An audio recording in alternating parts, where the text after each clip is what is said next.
Cześć, dzisiaj mam kolejną paczkę do rozpakowania, a ponieważ stół w warsztacie jest zajęty przez odkurzacz Gamma 2, przy którym teraz pracuję, paczkę rozpakuję po prostu w ogrodzie. Przede wszystkim bardzo warto docenić, że zawartość paczki jest dobrze zabezpieczona, bo to niestety nie zawsze się zdarza, a w paczce mamy całkiem ładny radziecki odkurzacz Czajka, czyli po polsku Mewa, prawdopodobnie z początku lat 60.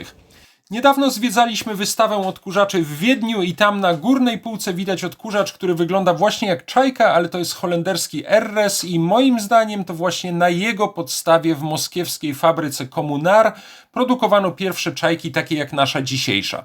Bardzo się ucieszyłem, że w transporcie nie uległa zniszczeniu ta tylna część mocowania rączki, bo ona jest bardzo wrażliwa na uderzenia i łatwo pęka. W innych moich Czajkach jest to uszkodzone. Tutaj widać na dole takie purchle od rdzy pod lakierem, ale poza tym korpus odkurzacza nie wygląda najgorzej. Wtyczka jest radziecka, więc pewnie i wtyczka i przewód są jeszcze oryginalne.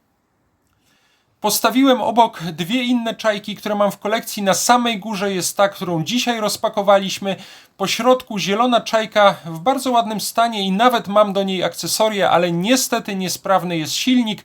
I właśnie tutaj widać uszkodzenie mocowania rączki, niestety często spotykane.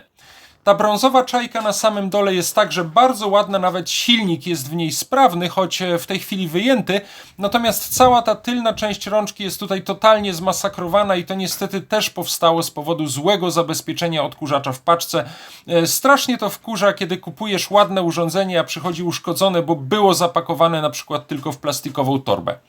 To jest silnik, który wyjąłem z tej brązowej Czajki, oryginalny, o ile pamiętam sprawny i jeszcze chyba nigdy nie otwierany, obejrzymy to w jakimś odcinku. A to jest silnik z tej zielonej Czajki, jest film o wymianie łożysk w tym silniku na kanale. Niestety jest tutaj uszkodzony wirnik i czeka na wymianę.